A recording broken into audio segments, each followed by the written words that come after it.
Гостин во вестите на телевизија Нова во 19 часот е градоначалникот на општина Карпош Стефчо Јакимовски и председател на ГРОМ. Почитувани гледачи, со него ќе поразговараме околу она дилема што се јавува што по понеделник кога завршува мандатот на градоначалниците. Останува уште 3 дена, најавени се неколку датуми како предлози од политичките партии за спроведување на нови локални избори, како и за целокупната општествено-политичка ситуација. Господин Јакимовски, добро вечер и добро дојдовте во студиото на телевизија Нова. Споменав, во понеделник истекува мандатот на локалните власти. Вие сте градоначалник на општина Карпош, вклучително и вашиот. Првото прашање кое логично се поставува, што по понеделник, како ќе функционираат општините и кои обврски граѓаните ќе бидат спречени да ги реализираат и што ова ќе значи за општините? Дали се ќе биде блокирано или општините ќе можат некако да функционираат? Ние и досега функционираме со некој 70% капацитет, односно не може да се продава земјиште, не може да се купува, не може да се доформуваат парцели, не може да се менуваат програми, не може да се прави ребаланс аналогно на тоа и не може да се распишуваат тендери за тоа што не е влезено во програма. Значи и досега граѓаните трпат одредени штети со ова, затоа што не е формирана се уште влада. Од понеделник практично тоа значи цела блокада. Тоа значи дека сите служби, раководители на сектори работат по овластување на градоначалникот. Практично тие овластувања сите прекинуваат. Ниедно возило не може да искочи од општината без патен налог, нема кој да го потпише патниот налог, нити било кој било каков документ смее и може да потпише. Тоа значи дека целосна блокада, односно целосна блокада на сервисот на локалната самоуправа кон граѓаните на Република Македонија. Тоа значи дека не може да се издаваат градежни дозволи, не може да се поднесуваат документи, затоа што нема никој овластување да прими такви документи, значи архиви. Се тоа ќе застане да постои. Инспекцијски служби нема да можат да работат. Како што кажи градоначалникот Трајановски, значи дури и венчавки нема да може, затоа што тие членови на регистрациони комисии ги делегира локалната самоуправа. И само замислите, 28 или 30 години го чекате моментот на тој свечен чин на женашка, на мажачка и така натаму, и сега ради тоа што си ги мерат силите Заев, Стефчо Јакимовски или Груевски или не знам кој, вие да не можете ни тоа право да го створите, мислам дека ќе се создаде огромен револт кај граѓаните.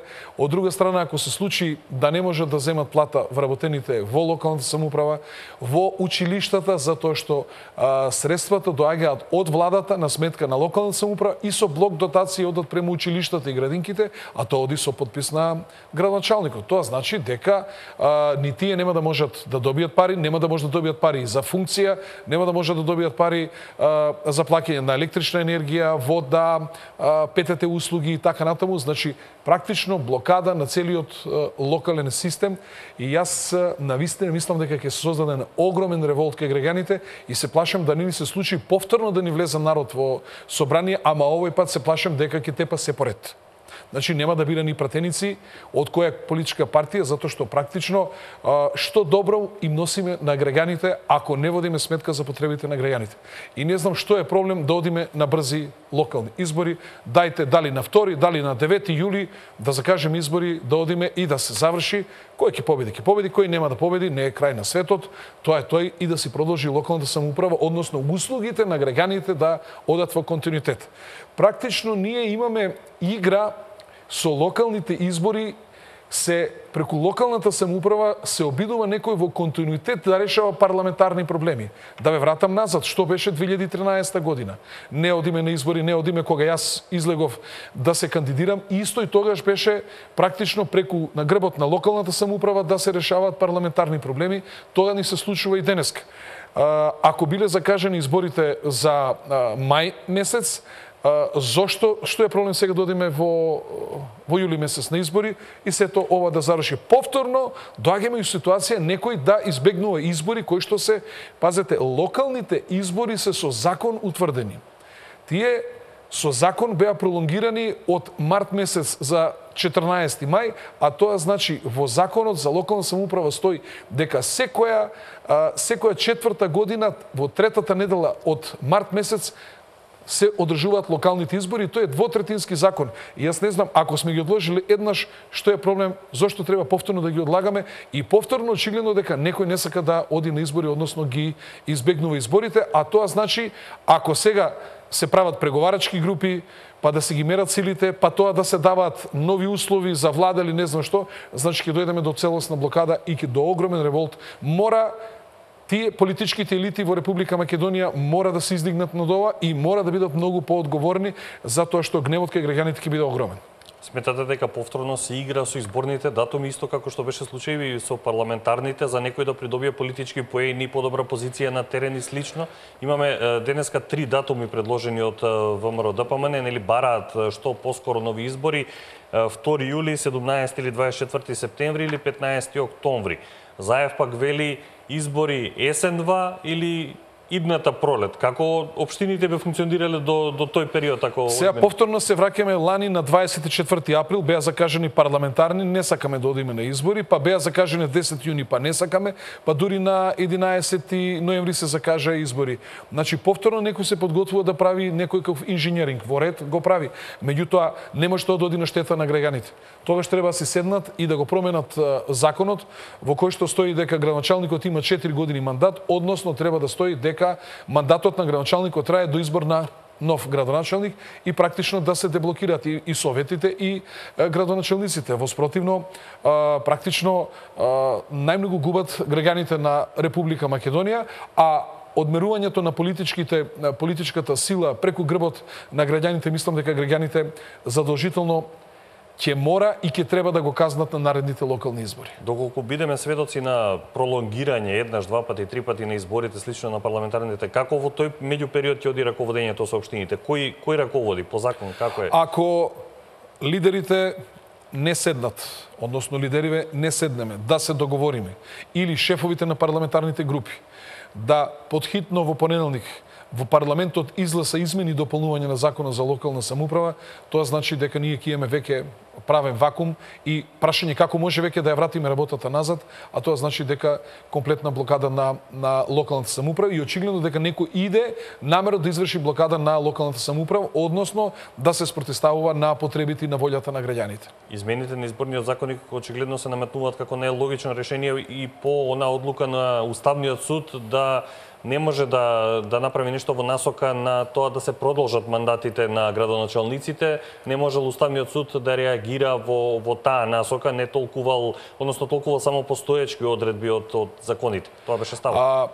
Темелни член 8 од Уставот на Република Македонија вели дека темелни вредности на Уставот на Република Македонија се право на религија, право на собственост, право на поделба на власт, тоа значи законодавна, извршна, судска и локална власт, меѓутоа потоа вели право на човекови права со одредени меѓународни конвенции и право на локална самоуправа. Значи не ја внесува овде во поделбата на власта, но туку посебно ја издвојува и во Уставот дури има и посебна глава за локалната самоуправа. Тоа значи со ниеден законски, подзаконски акт вие не смеете и не можете да му го оспорите или да му го кинете уставното право на граѓанинот, односно правото на локална самоуправа, и ова навистина е како да кажам, врв на цинизмот и на неодговорност на политичките елити во Република Македонија, кога одиме на штета и на загрозување на виталните интереси на граѓаните, кога се работи за основни нивни проблеми.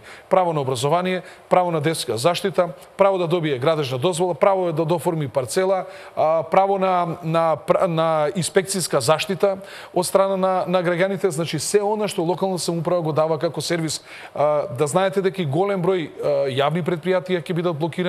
Во исто време сите овластувања што ги имаме дадено, па вклучувајќи и на адвокати и така натаму, сето тоа веќе нема да важи и тоа представа голема опасност за локалната самоуправа и последиците и кон самите општини ќе бидат далекосежни ако настане било како правен вакуум. И затоа велам, дајте да одиме на брзи избори, дали 2, дали 9 јули, да ја завршиме оваа работа. Ако не, уште од сега нека се одреди кој е тој датум, или пак нека се стави во законот на неодредено. Значи, мандатот на градоначалниците трае до изборот на нови градоначалници, кога ќе се договорат тогаш, али мора да се деблокира функционирањето на локалната самоуправа. И пазете, каква има правна небулоза. Да предпоставиме дека изборите не беа вонредни, туку беа редовни на 11 декември. И ние имаме ситуација кога не се формира влада. Значи ли тоа дека престанува функционирањето на владата и се блокира цела држава? Не. Како може локалната самоуправа да не функционира по аналогија на извршната власт, односно на владата?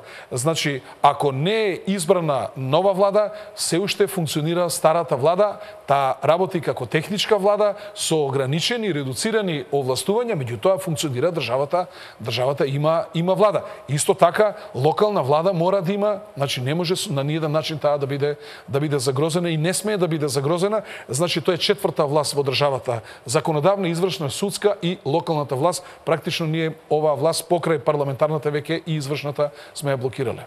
Идната недела треба да има координација во собранието во насока на разрешување на овој вакуум кој што се прави со локалните власти. Можеме ли да очекуваме од Талат Џафери како претседател на собранието закажување седница која што ќе оди во насока на измени на изборен законник и одредување датум? А зошто треба да ја чекаме идната недела? Што е проблем вечерва да се седне? Што е проблем утре да се седне? Што е проблем во недела да се седне или во било кој на доба на денот и ноќта и за понеделник да се закаже седница, за да не се предизвикува нова траума кај граѓаните на Република Македонија и ново иритирање на граѓаните на Република Македонија, зашто очигледно дека ние 2,5 години се живуваме со чувствата и со потребите на граѓаните на Република Македонија и ова веќе доаѓа до врв на политичкото насилие врз собствените граѓани во оваа држава. Без оглед на тоа кога ќе се одржат локалните избори, ќе ве видиме ли повторно во трката за градоначалник на Карпош? Ние во изминатиот временски период се потрудивме најголем дел од врските кои што сме си ги презале со локалните избори 2013 година да ги оствариме. Ќе направиме проверка како тоа граѓаните го почитуваат и во зависност од тоа како тие тоа го почитуваат, односно како го оценуваат и ќе одлучиме за настапот на локални избори. Ова беше дел од разговорот што се однесува до локалната самоуправа од општина Карпош. Како лидер на Гром ве прашувам сега, имаме ситуација на политичката сцена кога се уште немаме нова влада. Заев денеска излегува со изјава дека очекува во наредната недела да добие мандат од Иванов. Иванов пак е со став дека Тиранската платформа е огромна пречка, односно најголема пречка за да се додели мандатот. Во меѓувреме течат оние постапки против учесниците во инцидентите во собранието. Што можеме да очекуваме деновиве? Талат Џафери, претседателот на собрание, вели ќе го чекам Иванов уште 8 дена, доколку не го додели мандатот, ќе закажам седница за избор на нова влада и без мандат. Ако они закажат седница за избор на нова влада без откажување Тиранската платформа, тога значи дека селото вадење на Зоран Заев дека не постои Тиранска платформа паѓа во вода. Тоа значи дека он го има дадено тоа ветување и дека Тиранската платформа постои и обврските што ги превземе од Тиранската платформа тој мора да ги оствари. И инаку кој би бил друга причина за да тој се откаже од таа Тиранска платформа или даде гаранции ке председателот на државата за неспроведување на тие барања.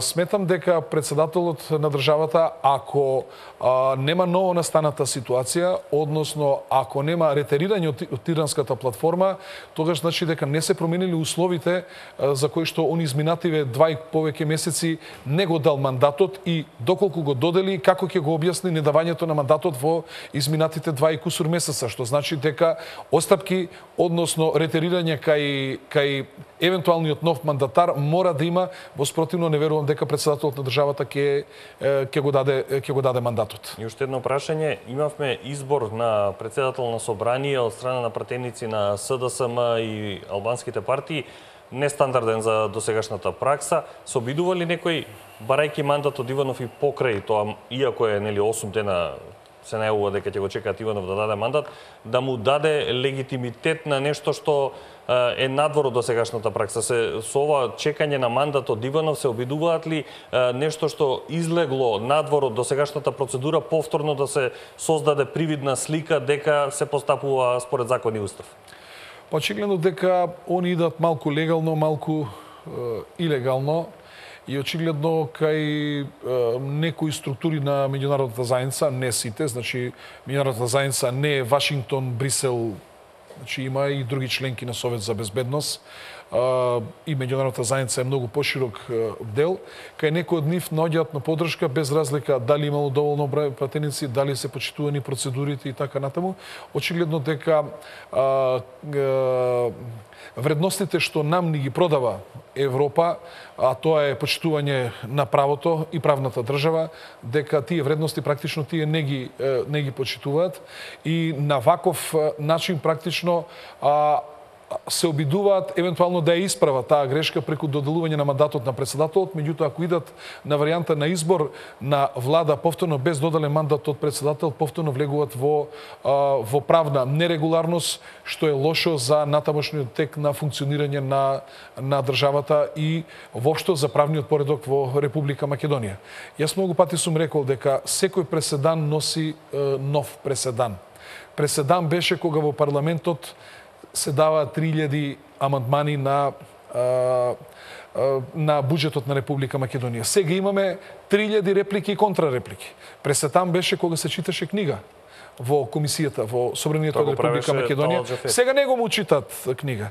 Преседан правевме кога се палеше председателската канцеларија. Сега гледаме се влезе и се кршеше, се уништуваше. Сега гледаме дека тоа се случи во парламентот. Значи, овој преседан кога ние со недоволен број на пратеници бираме председател на собрание на нелегитимен начин, па сега да бираме и влада, тоа ќе ни создава утре нови преседани, односно не мора да значи дека овие два политички блока ќе направат вакви преседани. Утре било која друга група во Република Македонија или етничка заедница исто така може на одредено место да си донесе одлука и да се избере некој и да се јави некој од меѓународната заедница кој ќе го признава и да ни настанат нови проблеми и затоа сакам да кажам дека почитување на уставот и на законите во Република Македонија е клучот за разрешување на сите проблеми. Значи, во секој случај, точно дека имаме блокада во собранието, меѓутоа таа блокада мора да се седне и странците, ако ни сакаат добро, мора да ги седнат лидерите на маса и да се најде излез од кризата, а не преку кршење на уставот и деловникот на Република Македонија. Господин Јакимовски. И јас само сакам уште една работа да прашам. Ако ни мислеле добро, ако не воделе добро, ако нивните препораки биле добри во изминатиот временски период, може ли да ни кажат дека денеска на 15 мај ние сме во подобра состојба од онаа што сме биле минатата година во 15 мај, на 15 мај. Очигледно дека ние се повеќе и повеќе сме заплеткани. Сега новото заплеткување ни доаѓа во локалната самоуправа, што значи дека уште повеќе се усложнуваат состојбите во Република Македонија. Господин Јакимовски, ви благодарам за гостувањето во вестите на телевизија Нова и за одговорите на сите прашања поврзани со функционирањето на општините, но и со актуелната политичка криза и најавите кои што се за идната недела како ќе се развива во функционирањето на собранието и евентуалниот мандат за состав на новата влада. Ви благодарам уште еднаш.